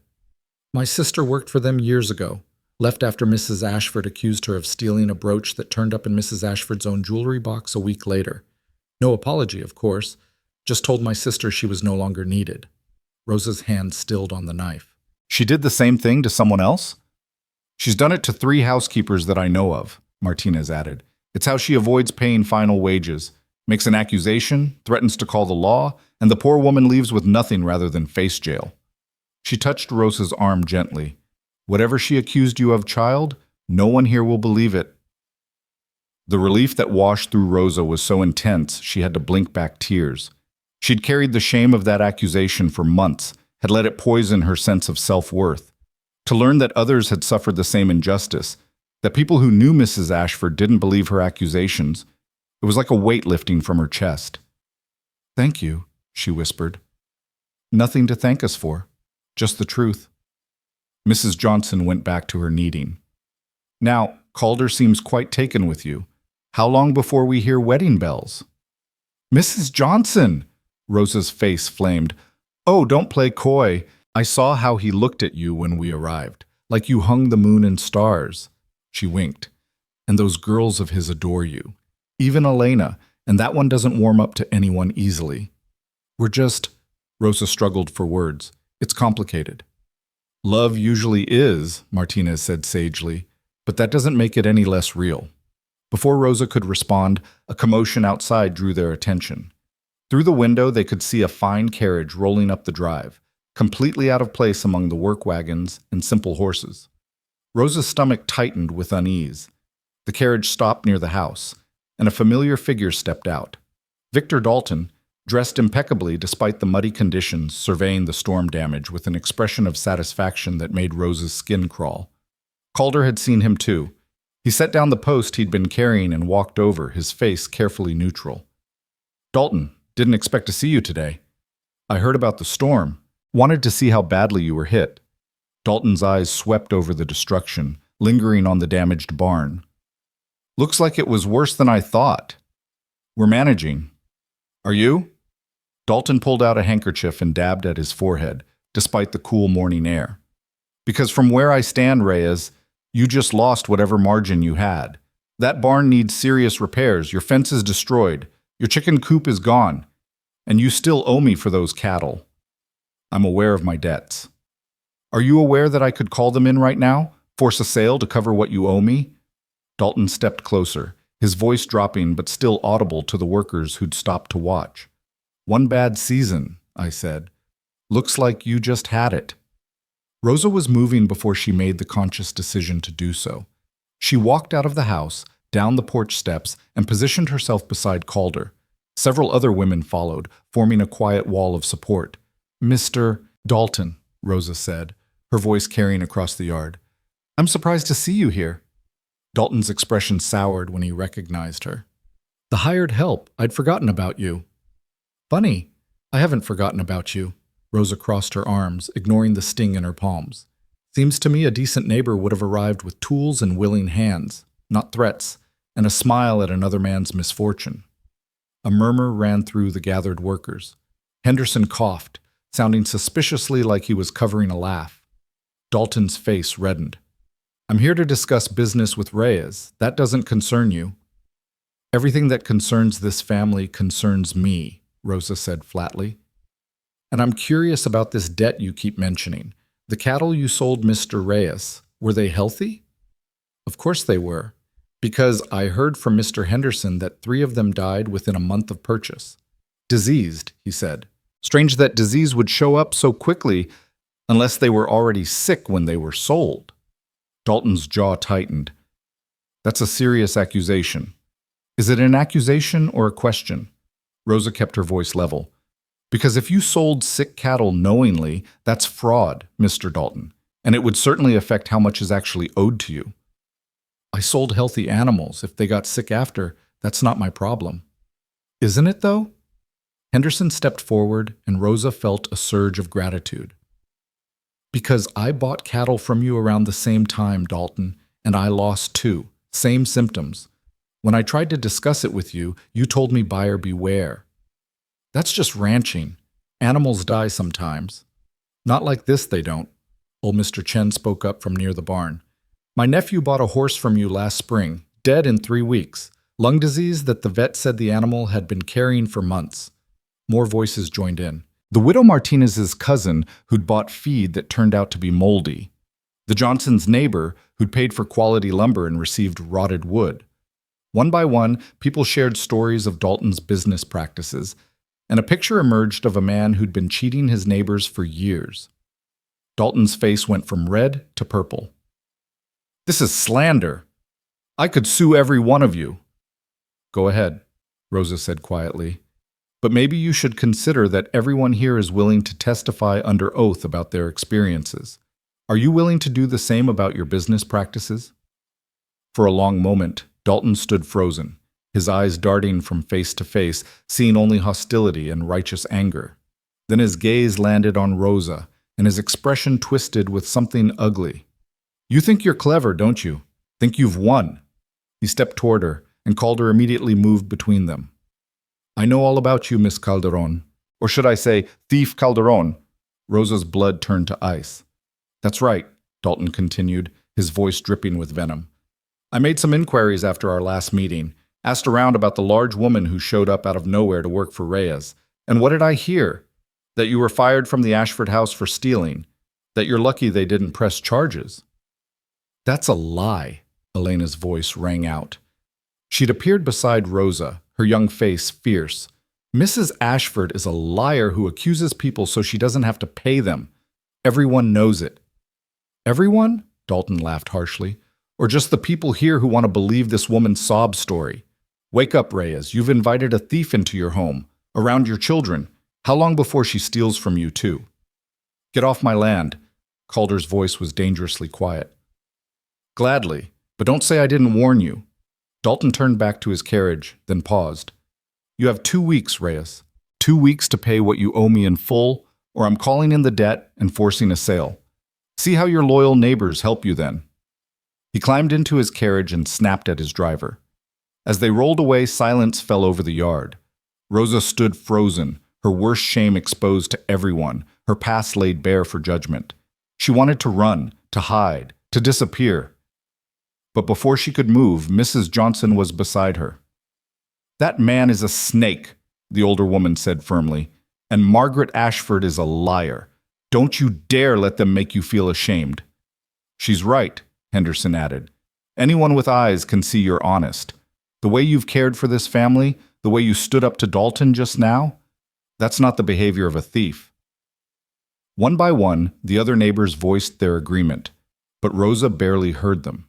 She was looking at Calder, searching his face for doubt, for suspicion, for the first signs of betrayal. Instead, she saw fury.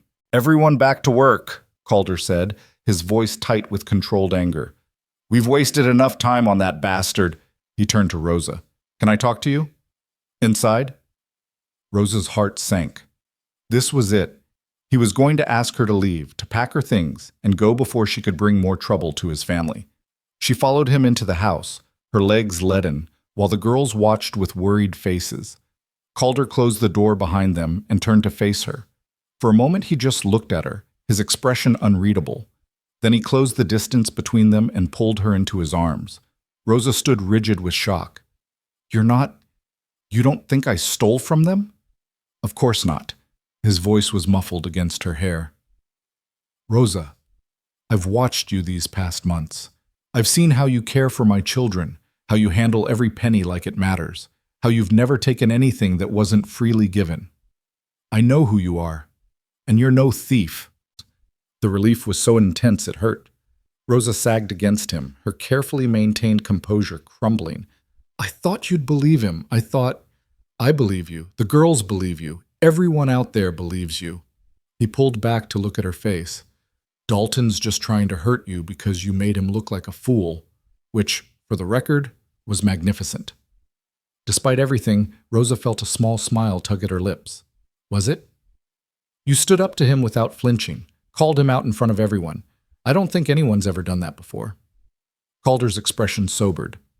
"But he wasn't lying about the debt. I do owe him money, and I don't have 2 weeks to pay it." "How much?" $300. Rosa's heart sank. That was a fortune. More money than she'd seen in years. "What happens if you can't pay?" "He can force a sale of the ranch, or part of it, enough to cover the debt." Calder moved to the window, staring out at his land. "My father built this ranch from nothing. Grace and I raised our family here. It's all I have to give my daughters. And I might lose it because I trusted the wrong man. There has to be something we can do." "Like what?" "I don't have any assets to sell except livestock, and that won't bring enough. I could ask for loans, but who's going to lend to a man who's already in debt?" He turned back to her, his face lined with exhaustion and worry. "I'm out of options, Rosa." Rosa's mind raced. $300. 2 weeks. She thought about the jewelry she'd hidden in her suitcase. Her mother's wedding ring, a silver bracelet, a small locket with Lucia's picture. Altogether, they might bring $50 if she was lucky. Not nearly enough. "What about the neighbors?" she asked. "They came to help today. Maybe if you explained, I can't ask them to give me money. That's different than helping with storm cleanup." Calder shook his head. "No, I'll figure something out. I have to." But Rosa could hear the desperation in his voice, could see the fear in his eyes, and she knew that fear. Had lived with it herself not so long ago, when she'd walked that empty desert road with nowhere to go. This family had saved her. Now she would do whatever it took to save them. Over the next few days, life found a strange new rhythm. The neighbors returned each morning to help with repairs, and slowly the ranch began to heal. The fence went back up, stronger than before. The chicken coop was rebuilt. The barn's wall was patched, though the scars remained visible. Even the garden showed signs of recovery, with Rosa replanting what could be saved and starting new seedlings to replace what was lost. But underneath the appearance of normalcy, tension hummed like a plucked string. Calder grew quieter, more withdrawn, spending long hours in his study poring over account books as if the numbers might rearrange themselves into salvation. The girls felt it too. Their earlier joy at surviving the storm replaced by a creeping anxiety they didn't fully understand but couldn't ignore. Rosa watched it all and made plans. On the 5th day after the storm, she told Calder she needed to go into town for supplies. He offered to accompany her, but she insisted she could manage alone. She borrowed the small wagon, hitched up the gentlest horse, and drove into town with her mother's jewelry hidden in her pocket and determination hardening her spine. The first stop was the jeweler's shop. Mr. Goldman had been in business for 30 years, and Rosa had heard he was honest. She laid her treasures on his counter, the ring, the bracelet, the locket, and waited while he examined them with his loupe. "These are good pieces," he said finally, "the ring especially. Old gold, well crafted. I can give you $60 for all three." "They're worth more than that," Rosa protested. "To you, maybe. To me, I have to resell them. 60 is fair." Rosa thought about arguing, but time was slipping away. "All right, 60. She left the shop with money in her pocket and an ache in her heart. Those pieces had been her last connection to her mother, to Lucia, to the life she'd had before everything fell apart. But they were just things. The Reyes family was real, was living, was worth more than any amount of gold. Next, she went to the bank. She'd been saving her wages, small as they were, and had managed to accumulate $43. She withdrew it all, leaving her account empty. $103. Still nowhere near enough. Rosa sat in the wagon, thinking furiously. She'd seen the account books over Calder's shoulder. She knew what the ranch brought in, what it cost to run. Even if they scraped together the money for Dalton, they'd be left with nothing for the winter, no buffer for emergencies. They needed more than just enough to pay the debt. They needed security. An idea began to form. Risky. Possibly foolish, but possibly the only chance they had. Rosa drove the wagon to the finest house in town, a sprawling white mansion with columns and manicured gardens, the Ashford house. Her heart hammered as she climbed down and approached the door, but she forced her spine straight, her chin up. She knocked. The housekeeper who answered was new, someone Rosa didn't recognize. "Deliveries are at the back." "I'm not here for a delivery. I need to speak with Mrs. Ashford." "Mrs. Ashford doesn't receive uninvited guests." "Tell her Rosa Calderon is here. She'll see me." The housekeeper looked doubtful, but disappeared inside. After a long moment, she returned. "Mrs. Ashford says she has nothing to say to you, and you should leave before she calls the sheriff. Tell her I have proof she lied about the stolen necklace, and if she doesn't see me in the next 5 minutes, I'll be taking that proof to the sheriff myself." It was a bluff. Rosa had no proof. But she was betting on Mrs. Ashford's guilty conscience and fear of exposure. The housekeeper's eyes widened. She vanished again, and this time when she returned, she grudgingly held the door open. 5 minutes. In the parlor. Rosa followed her inside, memories assaulting her with every step. This house where she'd spent 10 years of her life, where she'd been invisible until suddenly she'd been too visible, accused and discarded. The parlor was just as she remembered, overstuffed furniture, expensive decorations, the faint smell of the rosewater Mrs. Ashford wore. Margaret Ashford swept in moments later, her face pinched with anger and anxiety. "You have nerve coming here. What is it you want? Money? Blackmail?" "I want you to tell the truth," Rosa said evenly. "About what?" "About your necklace. About where you really found it." Mrs. Ashford's expression flickered. "I don't know what you're talking about." "Yes, you do, because you've done this before. 3 times that I know of. You accuse your housekeepers of theft so you don't have to pay final wages. But this time I'm not going away quietly. You have no proof." "Don't I?" Rosa pulled out the small notebook she'd brought. "I visited the last 3 housekeepers you fired. They were happy to sign statements about their experiences. Very similar to mine. A pattern of false accusations. She'd actually only managed to find one of the women, and the statement was merely a friendly letter, but Mrs. Ashford didn't need to know that. I wonder what the town would think if they knew how you treat the people who work for you." Mrs. Ashford's face paled. "What do you want?" $200. "That's extortion." "No, it's back wages and compensation for emotional distress and damage to my reputation." Rosa kept her voice steady. "You ruined my life with a lie, Mrs. Ashford. $200 is a small price for your reputation and social standing." For a long moment, Mrs. Ashford simply stared at her. Then slowly, she moved to the writing desk and pulled out a checkbook. Her hand shook slightly as she wrote, and when she turned back to Rosa, her eyes were hard with hatred. "Take it and go. And if you ever come back here, if you ever speak about this to anyone, I'll make sure you never work in this town again." Rosa took the check without flinching. You don't have that power anymore. You only had it when I was afraid. I'm not afraid of you now. She walked out with her head high, Mrs. Ashford's fury burning into her back. Outside, she let herself shake for a moment, letting the adrenaline work through her system. Then she climbed into the wagon and headed back to the ranch. $303. Enough to pay Dalton with a small cushion left over, enough to save the ranch, to protect the family, to buy them time. Rosa knew what she'd done was risky, possibly illegal, but she also knew she'd do it again in a heartbeat. When she arrived back at the ranch, Calder was working on the fence near the road. He looked up as she approached, his face lighting with relief. You were gone a long time. I was starting to worry. I had errands to run. Rosa climbed down from the wagon, her legs unsteady. Can we talk? Inside? Something in her voice made his expression sharpen. He nodded and followed her into the house, into his study where the account book still lay open on the desk. Rosa pulled out the money, the cash from her jewelry and savings, the check from Mrs. Ashford, and laid it all on top of the ledgers. Calder stared at it, uncomprehending. What is this? $303, Rosa said. Enough to pay Dalton, enough to save the ranch. Where did you... He looked up at her, his eyes wide with shock and something else. Rosa, what did you do? What I had to do. She met his gaze steadily. I sold my jewelry, withdrew my savings, and I went to see Mrs. Ashford. You what? I confronted her, made her admit what she'd done. She paid me what she owed me in back wages and compensation. It wasn't quite a lie. Calder, this family gave me everything when I had nothing. Let me give something back.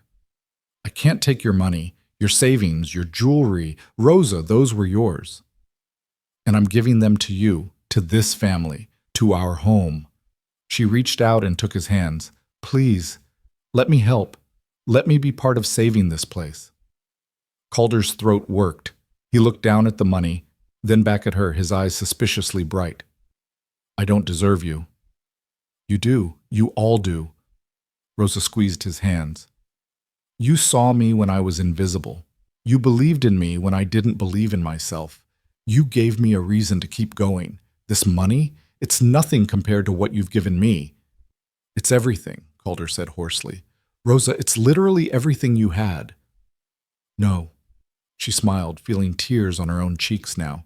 Everything I have is right here, in this house, this family. You. The word hung between them, heavy with meaning.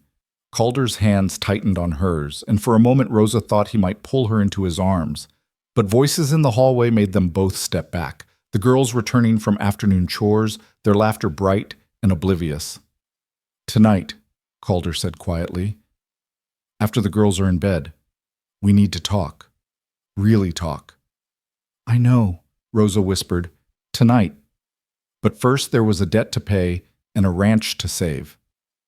The next morning, Calder rode out to Dalton's ranch with the full payment in his saddlebag. Rosa watched him go, her heart in her throat, praying that Dalton would accept the money and walk away, that this would truly be the end of it. He returned hours later, his face grim but satisfied. It's done. He took the money, tried to make it difficult, but I had witnesses. Henderson and Mr. Chen rode with me. The debt is paid. Relief flooded through Rosa so intensely she had to sit down. It's over? It's over. Calder crossed to her and pulled her to her feet, his hands gentle on her shoulders. Thanks to you. Rosa, I don't know how to thank you. You saved everything. We saved each other, Rosa said. That's what families do.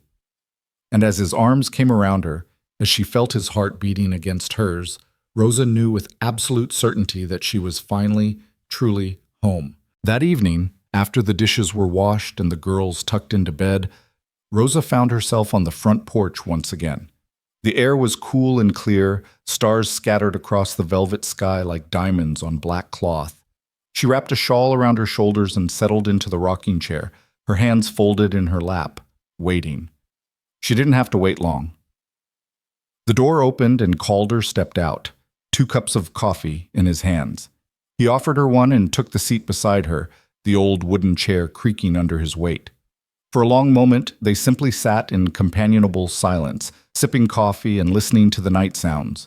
Crickets chirping, a distant coyote's howl, the soft rustle of wind through the grass.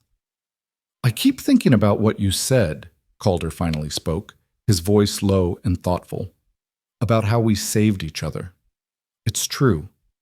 I know, but I'm not sure you understand how true it is." He set down his coffee cup and turned to face her.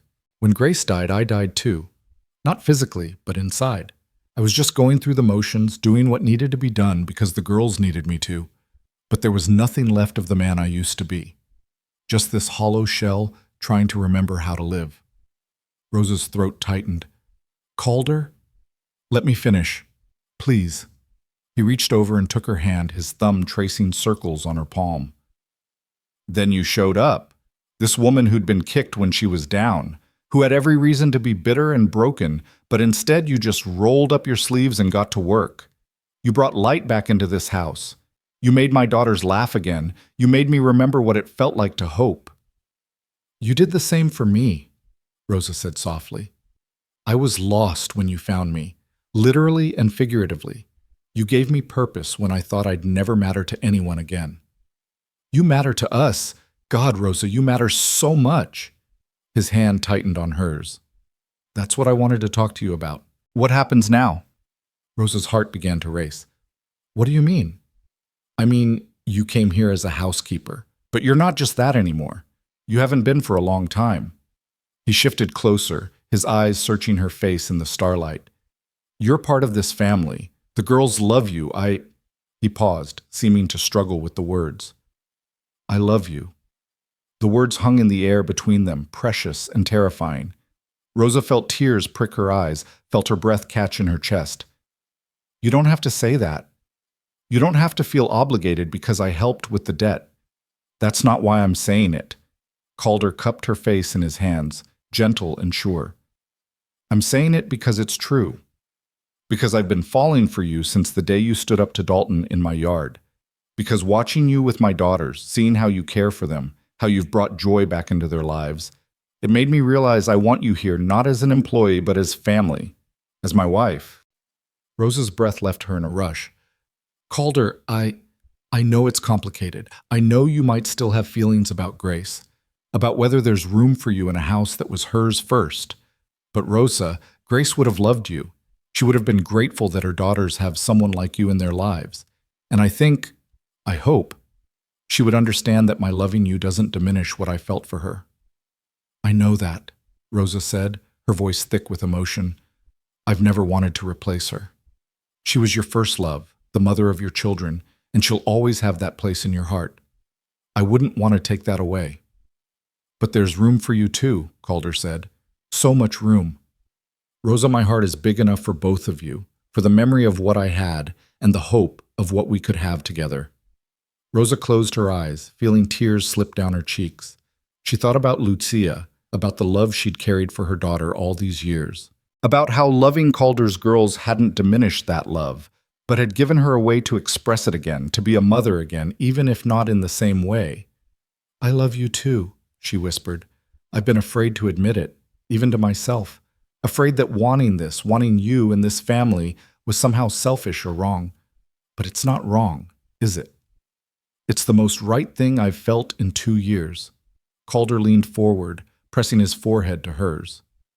"Marry me, Rosa. Not because you work here, or because you saved the ranch, but because we belong together. Because this family isn't complete without you."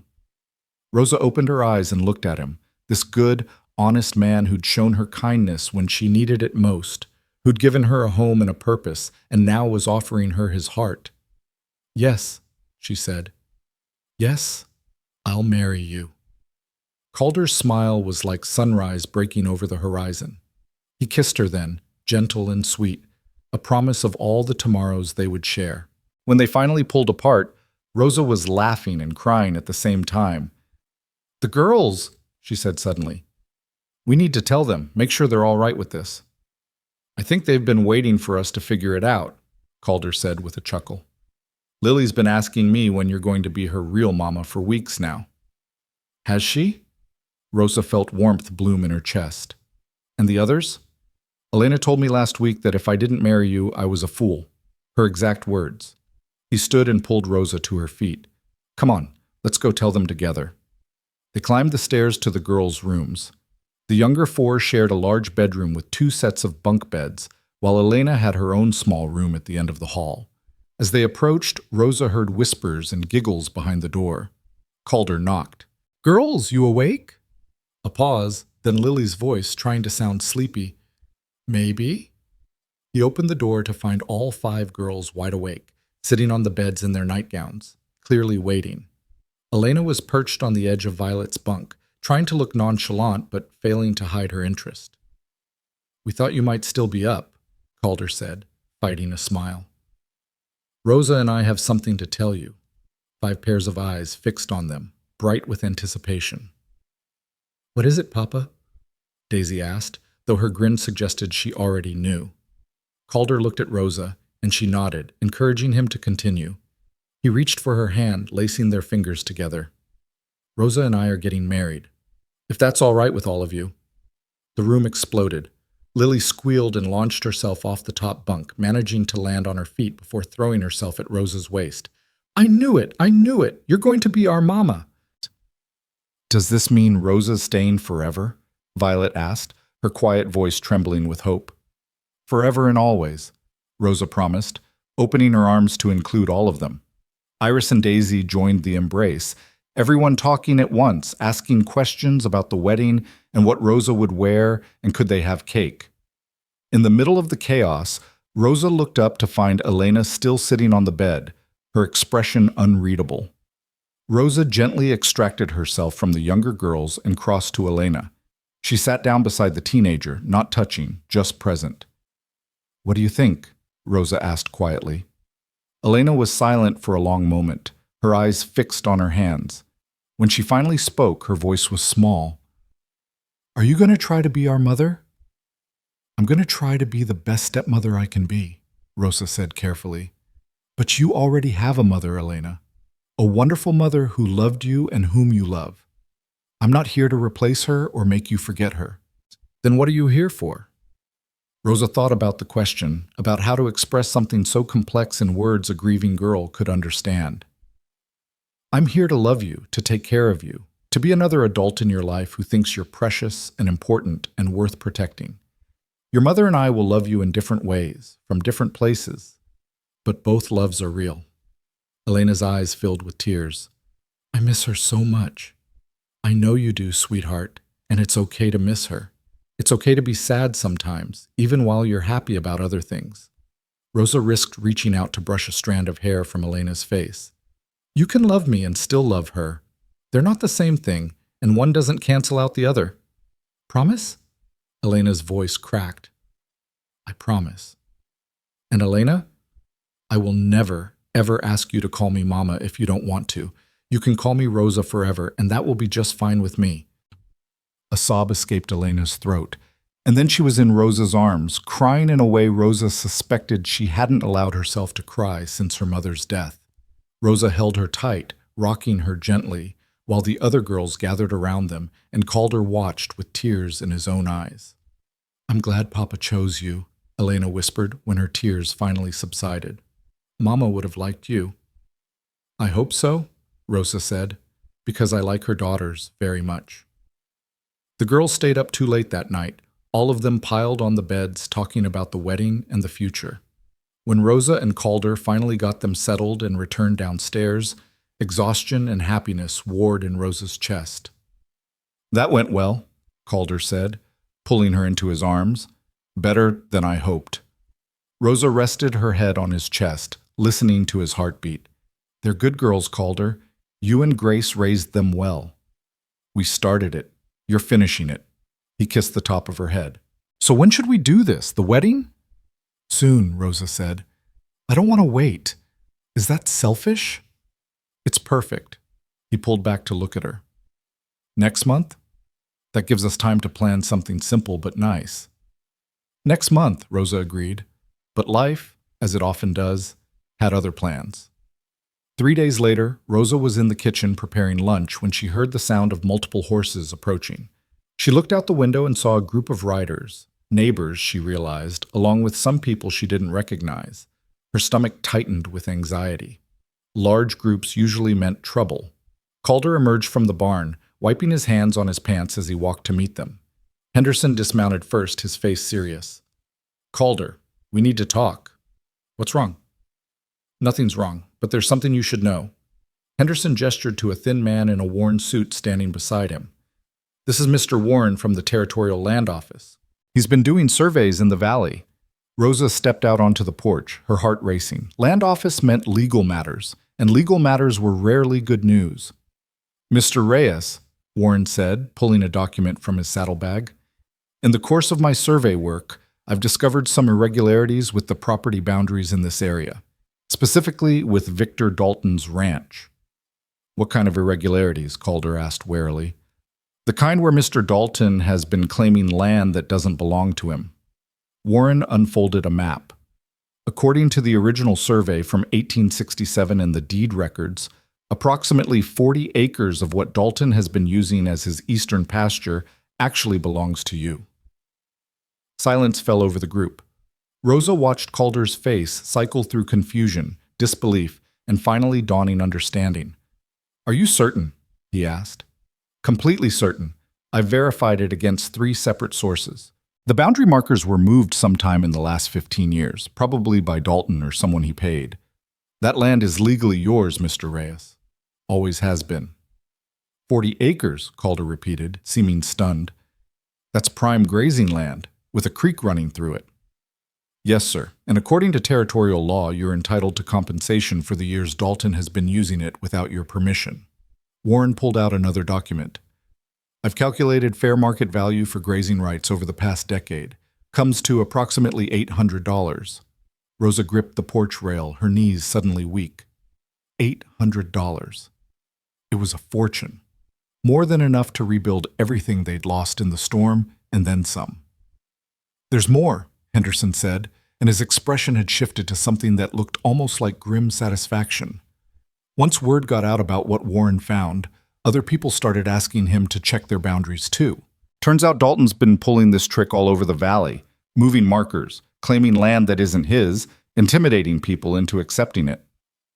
"We're filing a collective lawsuit," Mrs. Johnson added from her horse, "demanding he return all the stolen land and pay compensation. With Warren's documentation, we've got him dead to rights." "He's ruined," Mr. Chen said simply. "Once this gets to court, he'll lose everything." Rosa watched the emotions play across Calder's face. Shock giving way to anger, anger giving way to something that looked almost like pity.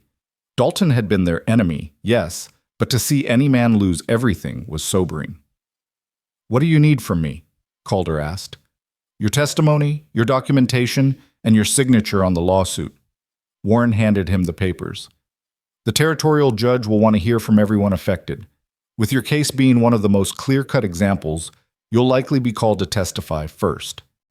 Calder took the papers and studied them. Then he looked up at Rosa, standing on the porch, and she saw the question in his eyes. She nodded, trusting him to make the right decision. "I'll do it," he said. "Not for revenge, but because what he did was wrong, and people need to know the truth." The lawsuit moved forward quickly. Within 2 weeks, Dalton's land grab was public knowledge throughout the valley. The evidence was damning. Warren surveys, testimonies from dozens of neighbors, documentation of the moved boundary markers. Dalton tried to fight it, tried to claim honest mistakes and discrepancies in old records, but no one believed him. The trial took place in the territorial courthouse, a simple building that served 5 counties. Rosa sat in the gallery with the girls, watching as Calder took the stand and calmly, clearly explained what had happened. How he'd trusted Dalton, bought cattle from him, paid a fair price only to discover the animals were diseased. How Dalton had held that debt over him like a weapon, threatening his family's home and livelihood. How the land that should have been his had been stolen through fraud and intimidation. When it was over, the judge didn't even need to deliberate long. He ruled in favor of Calder and the other plaintiffs, ordering Dalton to return all stolen land and pay full compensation plus damages. The total came to several $1,000s, more than Dalton had, more than his ranch was worth even if he sold everything. Dalton's empire crumbled in a matter of days. His ranch was sold at auction to pay the judgments. His fine house was seized. His horses, his cattle, everything went to satisfy the debts he owed to the people he'd cheated. Rosa watched it happen and felt no satisfaction, only a quiet sense of justice being served. Dalton had built his wealth on cruelty and fraud, and now he was learning that such foundations were ultimately worthless. The 40 acres and $800 changed everything for the Reyes family. Calder was able to pay off the rest of his debts, buy new livestock, and make long overdue repairs to the ranch. He hired 2 ranch hands to help with the work, taking some of the burden off his own shoulders. The garden was expanded, the chicken coop rebuilt bigger and better than before. But more than the material improvements, the resolution brought peace. The constant worry that had shadowed Calder for years lifted. His smiles came more easily. The lines around his eyes softened. And through it all, Rosa stood beside him, planning their wedding and building their future together. They were married on a Saturday in late October when the air was crisp and the valley dressed in autumn gold. It wasn't a large wedding, just neighbors and friends gathered in the yard of the ranch, with the local minister performing the ceremony under the oak tree that had survived the storm. Rosa wore a simple cream-colored dress that Mrs. Johnson had helped her sew. Elena had braided wildflowers into her hair. The younger girls stood beside her as attendants, their faces glowing with joy. Calder wore his best suit, and when he looked at Rosa, she saw everything in his eyes: love, gratitude, hope, and promise. "Do you, Calder James Reyes, take this woman to be your lawfully wedded wife?" the minister asked. "I do," Calder said firmly. "I absolutely do." "And do you, Rosa Maria Calderon, take this man to be your lawfully wedded husband?" Rosa looked at Calder, at the girls watching with shining eyes, at the community gathered to celebrate their union, at the ranch that had become her home. "I do," she said, and her voice didn't waver. When they kissed, the girls cheered. Lily threw flower petals in the air. Henderson whooped, and Rosa felt something click into place inside her chest, a sense of belonging so complete and profound that it took her breath away. The celebration afterward was simple but joyful. Tables laden with food that neighbors had contributed: roasted chicken, fresh bread, pies, cakes. Music from Henderson's son on his fiddle, dancing on the grass as the sun set, painting the sky in shades of pink and gold. Rosa danced with Calder, then with each of the girls in turn. Even Elena, who was trying very hard to maintain her teenage dignity, accepted a dance and smiled the whole time. As evening deepened into night and stars began to appear, Rosa found herself standing at the edge of the gathering, just watching. Watching her family, because they were her family now, truly and legally, laughing and celebrating. Watching the ranch that had saved her when she'd been lost and afraid. Watching the life she'd built from the ruins of her old one. "You all right?" Calder appeared beside her, slipping an arm around her waist. "More than all right," Rosa said. "I was just thinking about the day you found me on that road. If I'd kept walking instead of stopping, if you'd driven past instead of offering help, how different everything would be." "But you did stop, and I did help, and here we are." "Here we are," Rosa echoed, leaning into him. "You know what I think?" "What?" "I think Grace sent me to you." The words came out softly, almost a confession. "I think somewhere, somehow, she knew her girls needed someone, and she guided me to that road at exactly the right moment." Calder was quiet for a long moment. Then, "I think you might be right. Grace believed in small miracles, in people helping each other when they needed it most. You showing up when you did, that was her kind of miracle." "I hope she knows I'll love them well," Rosa said. "Your daughters, our daughters." "She knows." Calder kissed her temple. "And she's grateful. I'm grateful." They stood together in the twilight, watching their wedding celebration wind down, watching their neighbors begin to pack up and head home. The girls were getting sleepy, Lily already nodding off in Iris's lap. Soon they would need to go inside to begin their first night as a newly formed family. But for now, Rosa just breathed in the moment. The cool air, the distant music, the solid warmth of Calder beside her, the knowledge that she had a home, a purpose, people who loved her and needed her. She thought about that desperate woman on the desert road, whispering prayers to a sky that seemed empty.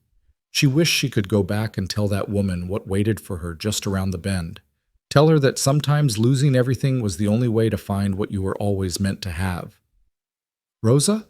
Lily's sleepy voice called from the porch. Are you coming inside? I want you to tuck me in. I'll be right there, sweetheart, Rosa called back. She looked up at Calder, at this man who'd offered her shelter and ended up giving her so much more. Who'd needed a mother for his daughters and found a partner for his heart. Come on, husband, she said, testing out the word and loving how it felt. Our family needs us. Our family, Calder repeated, like a prayer. I like the sound of that. They walked toward the house together, toward the warm light spilling from the windows, toward the voices of their daughters calling them home. Behind them, the ranch stretched out into the darkness, land they'd fought for, saved, and would build a future on together. Rosa had needed shelter, Calder had needed help, but what they'd found was so much more than either had asked for. They'd found each other, they'd found family, they'd found home, and in the end, that was everything. Inside the house, Rosa went from room to room, tucking in each girl with a kiss and a whispered goodnight. Elena surprised her by asking quietly if Rosa would stay and talk for a minute. What's on your mind? Rosa asked, sitting on the edge of the bed. I was thinking about Mama today, Elena said. During the ceremony, wondering what she'd think. And what do you think she'd think? Elena was quiet for a moment, then smiled. A real, genuine smile. I think she'd be happy that Papa found you, that we found you. I think she'd say you're exactly what this family needed. Rosa's eyes filled with tears. That's the nicest thing anyone's ever said to me. It's true, though. Elena reached out and squeezed Rosa's hand. Thank you for loving us, for choosing us. Oh, sweetheart, Rosa said, her voice thick. You chose me first, all of you. You let me into your hearts and your home. I'm the one who should be grateful. Can we both be grateful? I think that's perfect. Rosa kissed Elena's forehead and stood to leave, but Elena's voice stopped her at the door. Rosa, would it be okay if sometimes I called you Mama? Not all the time, but sometimes? Rosa's heart felt too big for her chest. That would be more than okay. That would be an honor. She closed the door and stood in the hallway for a moment, letting the tears fall freely now. Happy tears, healing tears, tears for everything she'd lost and everything she'd found. Calder was waiting for her in their room, the room that had been his and Grace's but was now theirs. Rosa had worried about this, about sleeping in Grace's space, but Calder had redecorated it together with her. New curtains, new bedding, Grace's personal items carefully packed and given to the girls to keep, a space that honored the past but welcomed the future. The girls settled? He asked as she entered. All tucked in and happy. Rosa moved to the window, looking out at the moonlit ranch. Elena called me Mama. She heard Calder's sharp intake of breath, then felt his arms come around her from behind. How do you feel about that? Like my heart might burst, Rosa admitted. I never thought I'd be called that again. After Lucia died, I thought that part of my life was over. Grace used to say that love doesn't divide, it multiplies, Calder said softly. The love you had for Lucia doesn't get split up between our girls. It just grows to include them too. She was a wise woman. She was, and she would have loved seeing how happy her daughters are with you. Rosa turned in his arms, looking up at his face in the lamplight. We're really doing this, building a life together, all of us. We really are. Calder cupped her face in his hands. Mrs. Reyes. Rosa laughed, the sound full of joy and wonder. Mrs. Reyes, I'm going to have to get used to that. You have the rest of your life to practice. They stood together in the quiet of their room, holding each other as the ranch settled into sleep around them. Outside, the wind whispered through the grass. The horses nickered softly in the barn. An owl called from the oak tree. Everything was as it should be. Rosa thought about the journey that had brought her here. The betrayal, the desperation, the empty road, the answered prayer. Every painful step had been necessary to bring her to this moment, to this family, to this life she never could have imagined. She had needed shelter, but she'd found so much more. She'd found purpose in the garden she'd restored and the meals she cooked and the clothes she mended. She'd found healing in the girls who'd learned to trust her and the man who'd learned to love again. She'd found strength she didn't know she possessed when she stood up to bullies and ran into storms and fought for the people she loved. Most of all, she'd found home. Not just a place to live, but a place to belong. A place where she was seen, valued, cherished, where her scars were honored and her gifts were appreciated, where she could be fully herself and still be loved. "I love you," Rosa said, the words feeling inadequate for the depth of what she felt. "I love you too," Calder replied. "Thank you for saying yes, for coming with me that day, for staying." "Thank you for stopping," Rosa said, "for offering help to a stranger, for seeing me when I felt invisible." "Always," Calder promised. "I'll always see you." They kissed then, long and sweet, sealing the vows they'd made earlier with something deeper and more intimate. When they finally pulled apart, both were smiling. Outside, the ranch that had nearly been lost to debt and storms and cruelty stood strong and peaceful under the stars. Inside, a family slept, 5 girls dreaming of tomorrows filled with laughter and love, and 2 adults who'd found each other when they'd both needed saving. In the morning, there would be breakfast to make and chores to do and a life to continue building together. There would be challenges ahead, certainly, hard days and difficult moments, but they would face them as a family, united and strong.